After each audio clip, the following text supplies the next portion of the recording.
Your Sistas Fontasy. Welcome back to the pod, episode 11. I'm your host, Kamish, with my co-host, Poppy. Welcome, boys. It's the pre-send pod ep. Supposed to have Hendo on, our host for this weekend. He unfortunately couldn't make it, but our guest is a very special guest. Someone who always brings a lot of energy. Newly crowned number one pound for pound in the power rankings, Matthew Arnold. Excited for this ep. Excited for what's going on, and welcome aboard, brother. What's going on, guys? Never been happier to be on the pod than right now. I can imagine. Before we continue, shout out to StreamYard for hosting the pod this year. If any of you guys looking to start up a podcast, definitely check them out. As you know, usually the first segment we do is a shotgun video review, but I have been informed that he is not shotgunning on purpose, and he is going to do a boot at the league's end. So I happen to owe my brother 2 shotguns. Oh, shit. I'm really not in the fucking mood to do this right now, but I don't want to start the send-off on Sunday with 2 guns. I want to keep a nice pace. So I'll rip the 2 guns now, and Poppy and Arnold could do want to speak on it. They can. I already think it's pretty cool that you're doing this. Got my full send shotgun tool ready to go. I might fucking... Oh, shit. No pee breaks are in the app after you got them, too. Should have put a fucking towel there or something, man. Here we go. Use number 1.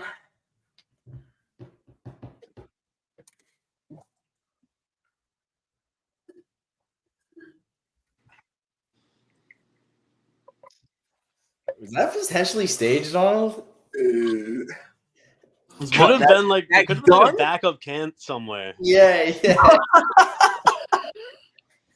I feel like he got to the bottom of that way too quick. I'm gonna have to rewatch this and look at his Adam's apple, see if it I'm moves. just different.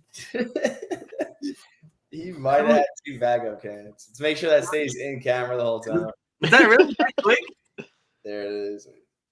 Was that really that quick? It was pretty damn good. And pop open either. I burped. There was squirtage. This one's probably real now. Just doing the one reel. Here's number 2. Number 1 was real. Here's number 2. Have that all over my shit, man.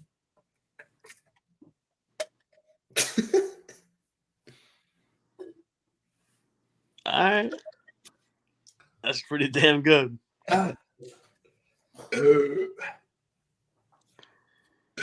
Scream a towel quick. I feel like he would have burped after the first one too. I mean, there's only one thing I hope right now. I hope that he's on the right Wi-Fi, otherwise I'm gonna rip him apart. What's that? I hope that he's on the right Wi-Fi, otherwise I'm gonna rip him apart. We are. Okay. And I did burp after the first one too. All right. Any review on that? I loved it.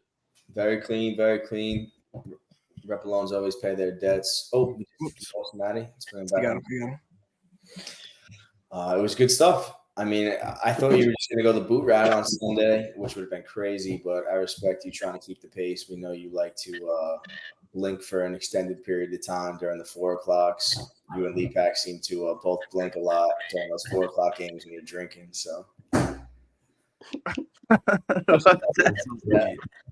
naps. Oh,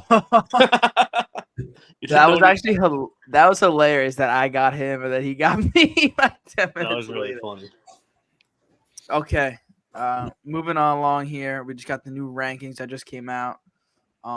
Matthew Arnold is our new pound for pound number 1. And full disclosure here, I do want to say that there was a few edits to the algorithm that we could potentially get into after this. But number 1, Never the Bull. Number 2, I'm on a mission. Number 3, Lee will do it. Number 4, Bada Bing. Number 5, No More Chubby. Number 6, Ghost Montes. It's personal. Dropping down to number 7. I just love my AK 8. Tito Soya Jesus 9. And Sup My Jigba number 10. Maddie. Take it away. How does it I don't feel? have really much to say on this. I want to hear you guys talk about it. But one thing I do want to say is, what was the comment Mikey made at the beginning of the week? Stay below me where you belong or something like that? How does it feel to have me sitting right on top of you, baby? Yeah, well, I mean, when you mess around with the algorithm and the settings in your favor, then things like this will happen. But when you just look at underneath our names, Matthew and Michael, you can see two very important figures with a dash in between them. One is 6-4, one's 5-5. So I'll take those numbers over the pound for pound rankings this far. And top two, I mean, listen, we're here for a championship. We're here to win it all.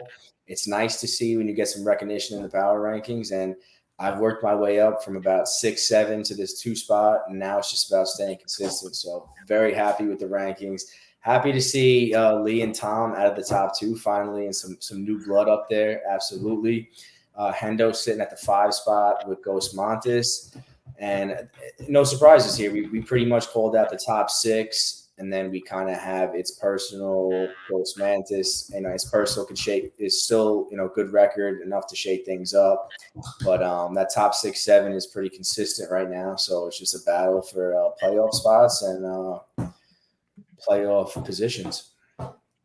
Yeah, I'm kind of happy to fall out of, the top 3, because when you're at the top for so long, you're due to drop off, and I would rather the drop off now than happen in the playoffs, because once the playoffs start, anything could happen. So it's nice to face some adversity towards the end of my season, and hopefully could vamp back up in the playoffs. And then real quick, just for full transparency, for the rankings, I made an adjustment on the multipliers. So your streak rank, whether it's a win streak or losing streak, will affect your weekly rank. And then we also up the multiplier for the average points for. So we do this as a weekly power ranking. So I think the streak should have a good effect on it. If we just went from overall rankings, week by week, we might not see much of a difference. But I think this is definitely the setting that we are going to use going forward. And no complaints here. Congrats to you, Matt, to jumping to the top here. Yeah, it feels good. I feel like I was written off early in the year by some people. All the hype coming in. If you go to that episode and look at your roster when I said that, it's miles different to what it is now. Still doubted the manager. Hey, you're not wrong. You're not wrong. Okay, let me get that out of here. Let's jump into these matchups from last week. Screen. Matt, you look like you got great color over there, by the way, too. I don't know if that's a filter or just been getting some sun, but great. No, this was no filter on the mullet either. Played a little bit of golf over the weekend. I think that might be what it is. Absolutely. So, appreciate that. All right, I'm on a mission 124.64, defeating Sup Minor Jigba 103.04. The guy that you honestly you feel bad for at this point. Break this matchup down, Mike. Well balanced performance. We had Amon-Ra, who had a very consistent start, but last 2-3 weeks, I want to say, is he was around a 14-15 every week, just set it and forget it kind of guy. But now we're starting to see some bigger numbers, him step into his role. Devontae Adams, 11-6, not an explosive fantasy performance, but when you watch that game and you see the team trying to get him the ball, new coach over there, new quarterback, I think he's going to have a much bigger role in the system moving forward. I know they want to get him the rock, so I'm really happy about that trade. Ayuk found the end zone. He's been a consistent guy in San Fran, although there's a lot of weapons. And just CJ Stroud's been a fucking great pickup for me. So, and then you don't have to talk about McCaffrey. It is what it is. I love my team right now. I can go on and on. Quick highlight, though. Javonte Williams on my bench broke out, who's finally fully healthy, and they're starting to really operate that offense around him. And Trey McBride with Murray back, looks absolutely great. 17 points on the bench. So there was more out there for me as well. So really feeling good about my team. Leo definitely showed up, 103. He's triple digits. It's a winnable week for sure, but I think I got a lot of momentum right now, and it's going to take a high number to take me out. So I'm looking forward to next week and just continuing what I've built. I mean, I'll chime in real quick. My takeaways for this were pretty similar. I like Leo's squad to play spoiler. I think the rankings kind of said that earlier too.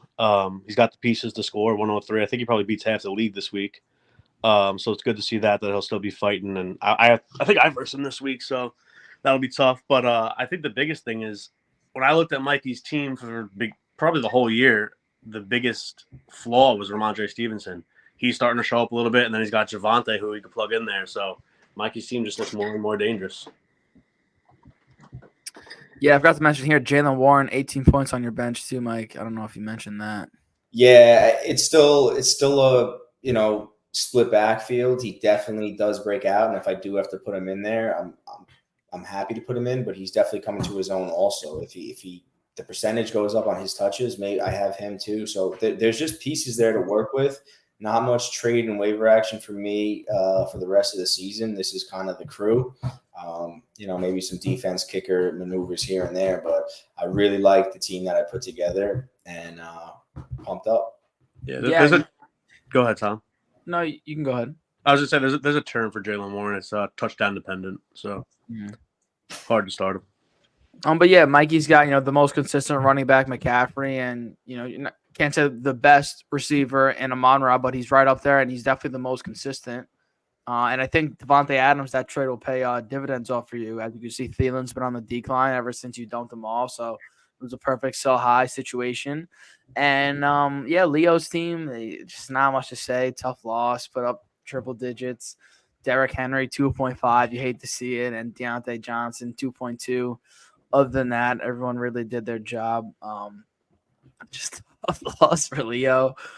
Not really much you could say about his team anymore. Yeah, Najee on the bench though was 17.1. So I mean, both of those Pittsburgh running backs really went off. I think he definitely trusts Najee a little more later in the season. They're starting to really pound that old school football. But again, to replace Henry or Ford, I don't know. But that piece is still there for him.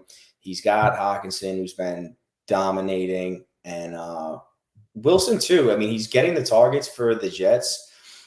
He's not scoring. That's just his one downfall. But he's getting his touches so again, he's going to be. I think his floor is pretty high. So you definitely got to show up versus Leo.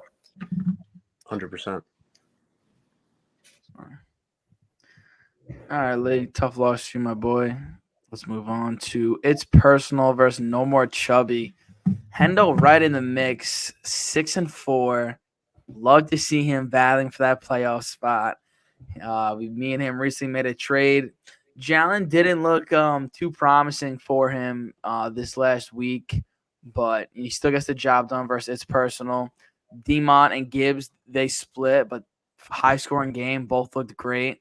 Mixing it up, 11.5. Shy 8.4 from DJ Moore. Debo getting some points. We haven't really seen much from him this season. And then he's got that Kincaid Jalen stack. You saw Kincaid score a touchdown, and he was talking a little shit. Lave 18.4. Defense did his job. Hendo's in the mix. He wants to get into the playoffs, and he wants to make some noise. It's Personal. We saw him in the top 3 earlier in the season. He's still sitting fine at 6-4, but our rankings have him as the 7th ranked team. Dak, 37 points. Wow. Eckler back from injury, looking great. Cook, 11. Pittman, 12. Addison, 8.9. We have Jefferson coming back, so we'll see how that affects him. Then he went with the tight end stack. Andrews at the starter, Komet at the flex. Didn't really pay off for him. Looks like we left some points here on the bench with B. Robinson and 49ers. I think I would have plugged Robinson in at the flex here. But a loss for Kickler, a win for Hendo, both 6-4, both teams battling for a 6th playoff spot. Yeah, for sure. And to see Montgomery come back and still dominate while seeing Gibbs have the game he did is pretty impressive. I think that's probably the only team in the NFL where you could confidently start both of those backs. You could have both and start both. It seems now it's nice and split. They're both going to have a good workload, but that really didn't affect them at all. solid performance. He got 14 points out of his kicker, 15 out of the defense. Those are some big points at the bottom of the bracket there that usually make the difference in these tight matchups. His tight end, Kincaid, that he really put his trust in, delivered when he shipped over Laporter. And it was nice to see. It was not nice, but it was funny to watch Allen struggle a little bit after the trade because we talked a lot about that trade last pod. And I foresee he's going to have a tough matchup against the Jets also. I think next week he might struggle a little bit. I think he's going to go into a rut, but again, late in the season playoffs, he'll probably come back in full Allen mode. So I wouldn't fret, but it could be the difference for in the next 2 weeks for sure. I think there's a little bit of a rut going on. There's a lot of talks about him and Diggs having issues. So we'll see what goes on. And then Kickler, yeah, definitely. Dak exploded. But he played the Giants, so that really says it all right there. And then James Cook with 11 points, but fumbled the ball twice. One fumble he actually picked back up and delivered like a 30-yard run, which was huge. Could have cost him. So, and then the double tight end in certain cases with those names, it's definitely doable. It just didn't work out this week, so tough loss. I love what Hendo's done all year with his team. I don't think, maybe apart from myself, no one has made their team better via trade than Hendo. We actually did it with the same two people, Tom Lembo and Leapak, so shout out to them for helping us build playoff teams. But Hendo's team is like, he was the leading scorer this week, right? Did he outscore you, Mikey? Yep, by a few. Yeah, so and I think he was the lowest scorer the week before. So, I mean, boomer bust team, but the roster is scary. Kickler losing with 110, that sucks. But I'm always going to cheer for Kickler to lose after the 4th and 2 slant to A.J. Brown. He did lose this matchup without A.J. Brown, so another team to fear. Two solid squads that I expect to make the playoffs. Mm-hmm. Moving on, Tito Soda Jesus. What an embarrassment, man. 52 points. The Ghost Mount, this is 92. I mean, I don't even really want to break this one down. There's not much of a breakdown when the guy doesn't set his roster. I mean, it's almost a guaranteed win unless your team goes extremely off and snaps. But, once we played Herbert, we kind of knew this one was a wrap. But I'll talk about Ghost Montes' team. A little quiet, 92, but it's enough to get the job done versus Tito Soda Jesus. This happened to him versus my brother with Amon-Ra St. Brown. And now it happens again. I mean, I don't think it would have had an impact on this matchup. But Steve's getting the wins. He's in the mix for a playoff spot too. We have Justin Jefferson potentially coming back. So watch out for Steve's team. We got Hurts here, Jacobs, and then Cooper Kupp and Jefferson. So could be a scary mix. We'll see how Steve's team looks with Jefferson back. Yeah, for sure. With those names coming back, that definitely inflates his roster to a deadly level. And then I don't want to sit here and rip Tito Soda Jesus, but it's frustrating. You're 4-6. You're right in the mix. You're not like every win right now counts in this league, and you're watching hockey when your team is set to play and you start a player that's out. It's just lazy. It's frustrating. It affects the entire league when you do shit like that. Accidents do happen, but it's a crucial moment right now. And then when you just look at the trade he made for those two guys, you can't. I don't want to sit here and be Monday morning quarterback, but they're just not doing anything for him. So I don't know. He's got to make a move. He's got to do something. He had Puka on bye, so Puka will be back. Singletary went off, so he had that piece there instead of Aaron Jones. And ETN had a light week, so it is what it is. It was tough to see him make that start, but he's in a really crucial spot right now at 4-6, where a couple wins puts him back in the mix. So I'd like to see him make up for this management error and do something crazy here, whether it's via trade or waiver or start someone crazy, but he needs to spark his team back up because that's just an abomination of a number. I mean, I'm glad the comments you made there, because when you started saying you didn't want to rip him, I was going to get really fucking pissed off. But then you went ahead and ripped him anyway, so thank you for that. But what are you doing, Tom Lembo? That is just horrible for the league commissioner. I would have loved to see you drop the hammer on him in this segment, but I know I like the way you commission, so I'm not going to say a word there. That's horrible for the league. Like a defending champion not starting a guy who's coming off. It's not like he was injured in practice Thursday morning or Wednesday night. He was on IR. Should have been monitored the whole time. That is the best word I heard for it is an abomination to fantasy football, and he should be disgusted with himself. Yeah, and one thing I'll add on that, for our inaugural season, we had Spat's little brother in the league, and towards the end of the year, he stopped setting his lineup, which gave wins to, I think, Leo, Lembo, and me and him were in tight competition for last place, and he didn't set his lineup, gave Leo a free win, and that's why I was last the first year, and that's how my brother got his spot in the league because I kicked him out for it. So shit like this happens again, and the precedent has already been set. Yeah. And then last comment I'll make on it, and the reason why I think it's so frustrating is because we definitely respect Tom Lembo, and he's an avid sports fan and everything else like that. And it's giving vibes of rolling over this season. Not that that's his intention, but it's giving vibes. So regardless of what happens moving forward, I think it's just for the sake of the league and everyone else who has a respect for him, we want to see him fight.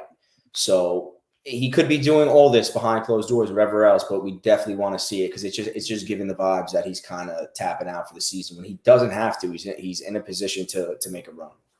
Yeah, I think I got rolling over vibes too. Since we started talking shit about the Jefferson trade, it was kind of like a little hands off from him. But throw it on the docket for next year, Tommy. At the draft, I will be requesting a vote to implement a $50 fine to a lineup that's not fully set. Love that. Moving on to Lee Will Do It versus Rudd. Lee gets crowned pound for pound number one, but at a bad time for him. He had a bunch of guys on bye. I saw this one coming for Rudd, but I didn't think it was going to be this close. Shout out on the win, Rudd. You're in a spot where you could spoil some seasons.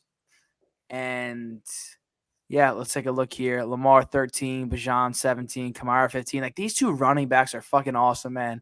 And it just sucks no disrespect to you, but it just sucks to see this stack on a team like yours, 2-8, not even going to see the playoffs. And then he traded for Thielen, 7.2, not looking great. I would have kept, I guess you had to make a move, but Adams would have looked good here. Yeah, just not we say the unluckiest season. It's also just not a great team, besides his backs. He didn't have a solid wide receiver besides Devontae Adams. Kamara came in the season too late off the suspension, so unlucky and not the strongest fantasy team in my opinion. And Lee Pack got a solid team, takes a loss, nothing to worry about. He'll be in the playoffs, and looking forward to sending and napping with you on Sunday, brother. Matt, you can go ahead. Yeah, I'm happy Lee Pack got the loss on his bye week. If he pulled out a win this week, I would have been pretty upset with that. I need Rudd to continue to win. He's going up against Bolzomi this week. I don't think either of those running backs are playing this week. I think he picked up Ty Chandler and Antonio Gibson. So the odds are stacked against him and myself for him to get a win, but I hope he continues to win. Is it definite that 6 and 8 can't get in? Can he? Can he get 2 and 8? I don't. I think someone would have to lose out, and he would have to win out if it's possible. I'm not 100% sure. I could see what ESPN has his playoff chances at. I think he's got the points for if he can get to 6 and 8, win out. I mean, he might. He has a 1%. Him and Leo both have a 1% chance of making the playoffs. So you're telling me there's a chance? Hey, you only need 1%. It's not 0. So, again, I mean, great quarterback, running back stack, phenomenal. Again, he did trade Adams, but has he gone off since the trade? No. He had 11 points this week. Yeah, it looks good for me in my position, but it's still Thielen was having 20-point weeks, 100-yard games week after week. So if he comes back into form and he starts rattling off a couple and there's some losses in the mix, you never know, 1% chance. So, and I think DK just been like huge letdown this whole season and could have been a difference maker for him had he had a season like we were expecting because he was right in the mix for a bunch of games. And I think he was just always one piece away. So that definitely hurt him. Points for looks good. He just had a rough season, so we'll see what happens. And then Lee will do it bye week. He almost pulled it off on the bye week, but just he didn't get it done. Is what it is. But he's coming back now. When you have Tyreek Hill and Kelsey in a lineup, there's explosion waiting to happen. It's a good team. It's a good team when he's full length. And Kyron Williams. I mean, he's got pieces there. He's got pieces there. So Deepak's been a threat this entire season. I think he's going to continue to be. But we're seeing some shifts and we're seeing some movement. So it's going to be a scary playoff round for these top teams. Moving on to our last match. Just a fucking insane fucking loss for me. I'll just speak on it quick. Matt with a bad managing decision. Sid's Gibbs. I think that was my opening to get in to the match. Kenneth Walker had like a 60-yard touchdown, which put me ahead. And then I need 5 points from Diggs to win the match. I mean, I would have put any amount of money on that. I would have said you could strike me dead if he doesn't put up 5 points. And yeah, he was non-existent in the first half. I thought he was going to have a big second half. I live bet him 2 catches. He gets a catch on the first play. He gets a catch, and then Jalen doesn't look his way again. And then I saw a play. It was like a 5-yard out route. He would have caught it and gone for a few yards, but he dropped it. And that's just the story there. I mean, you can't put it all on Diggs, though. We have fucking Pollard, who his team put up 49 points, and he got stuffed at the 1 like 3 times. I could have got points elsewhere, but, it came down to Diggs, and he didn't deliver. And never the Bulls' hot streak stays alive. He's got a fucking solid squad here. The 2 top receivers in the league. If the Jets can turn it up and Breece Hall starts seeing the end zone, this is a fucking solid squad here, and I'm nervous to see this squad in the playoffs. All I can say is I got bailed out. Would have been 2 horrible decisions by me that cost me the season. But I'm still alive, baby, and I'm pound for pound number 1. So thanks, Josh Allen. Yeah, love it. And Tom, just curious to know if there was any decision-making in the Mike Evans bench there. Was he potentially going to make the lineup at any point, or you kind of set it and forget it and didn't even give it thought? There was thought there, but then the thought was if you go to Tony Pollard, he scored 2 touchdowns versus the Giants in the beginning of the year and hasn't scored any touchdowns since. So I said, okay, he hasn't scored a touchdown. He's versus the Giants. Here's a great week where he picks it back up, finds that spark again, finds the end zone. And I thought there was going to be a breakthrough here. And sadly, I was mistaken and saw him get stuffed at the goal line multiple times. And it's just honestly fucking crazy that he can't get in the end zone. I mean, obviously it's the wrong decision now, but even with the points, it's almost like the right decision. They scored, 42 points? 49. Dak had a rushing – 49? Mm-hmm. Dak had a rushing touchdown. He got stuffed at the 1 3 times. Like, the game script and why you played him played out. It just somehow just didn't work out points-wise. Yeah, pretty wild. Evans, though – he's been very consistent throughout. I will say game script and talent and everything, Tony Pollard seems to be the guy. But when you look at his last 3 weeks, there has been a drop-off.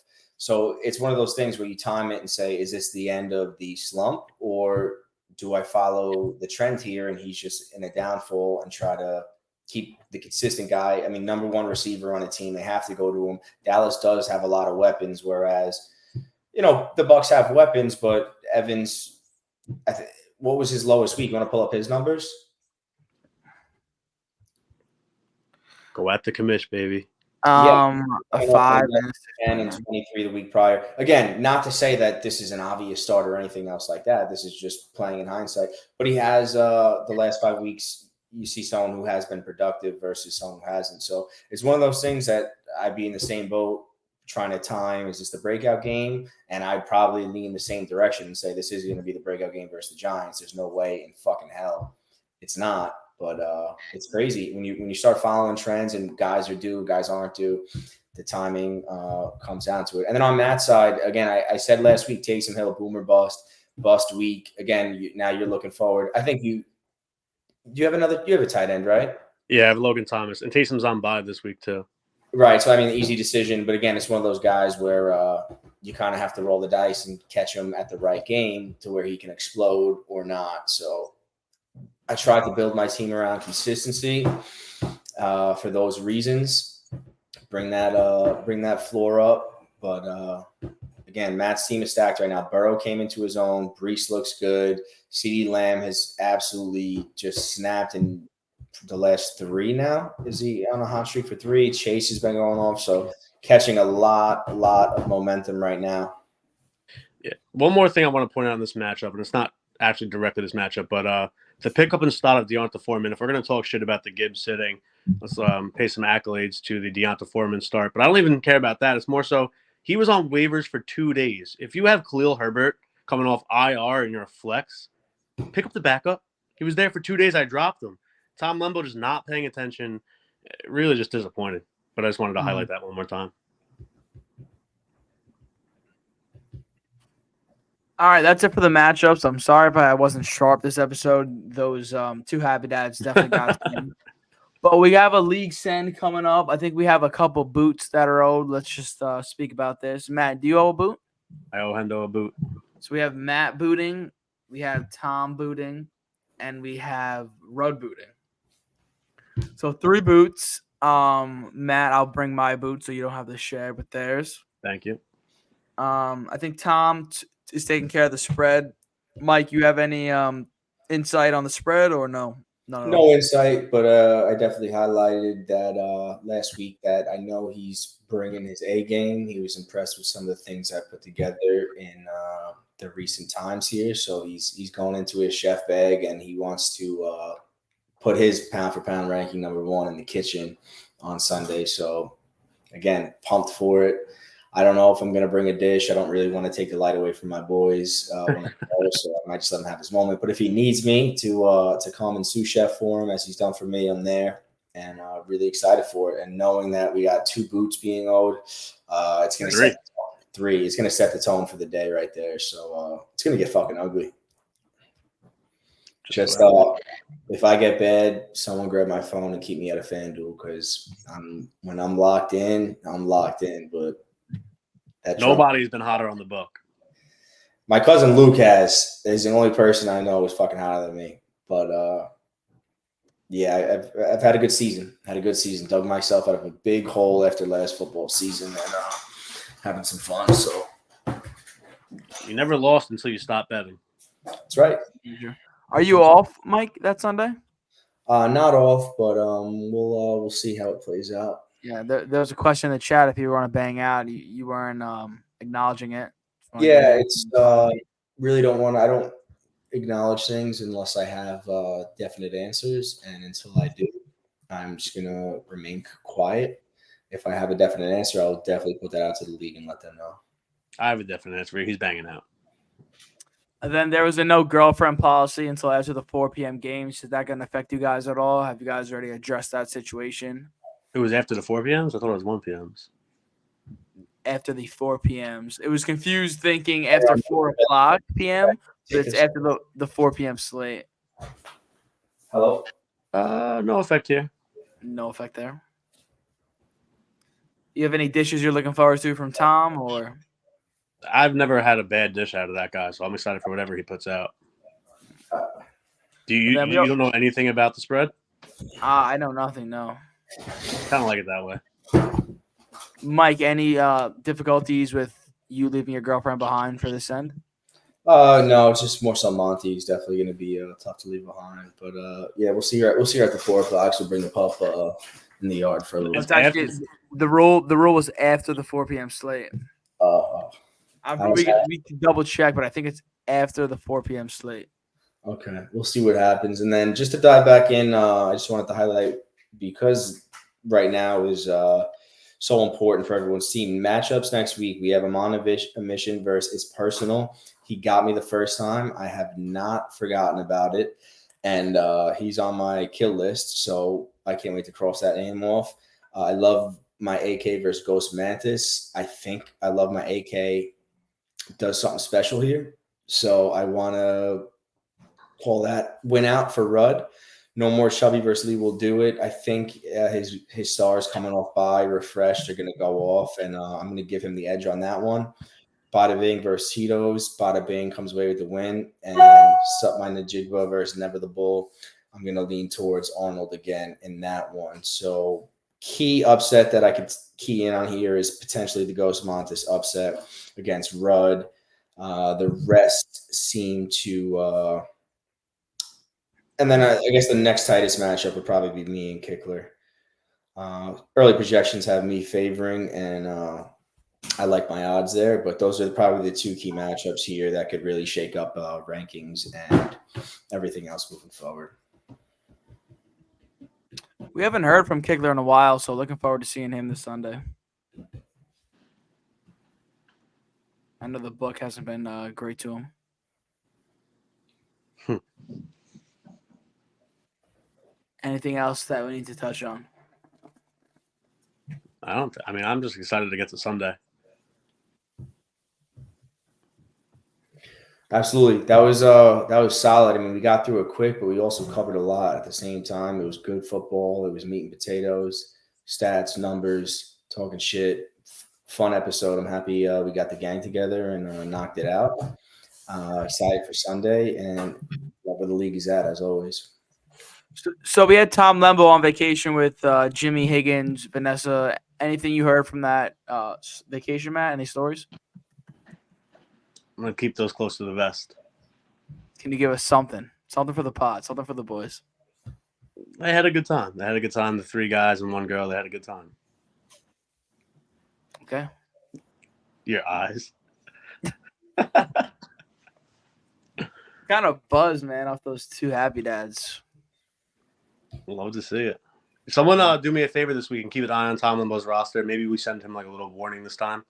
Yeah, I might look at some plays for him to make too, some trades or waiver guys that he's not looking at, because I'd love to see him, make a late push again and revamp it. So I will disclose to the league that we are the 3 people that knew before the Thursday night game kicked off that Herbert was in the lineup. All 3 of us chose not to tell him. So maybe this time we pay him a favor and let him know.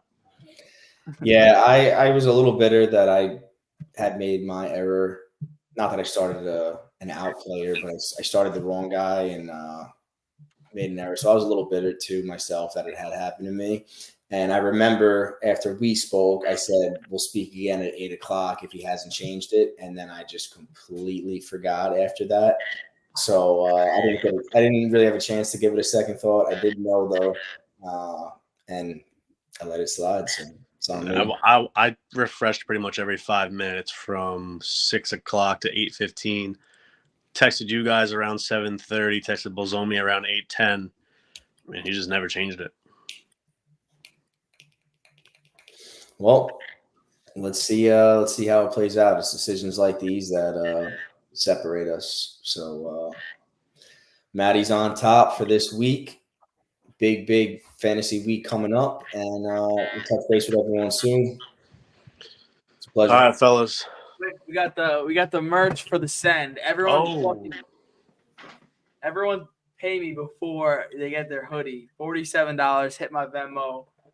Your Sistas Fantasy crew neck. This might be the XXX.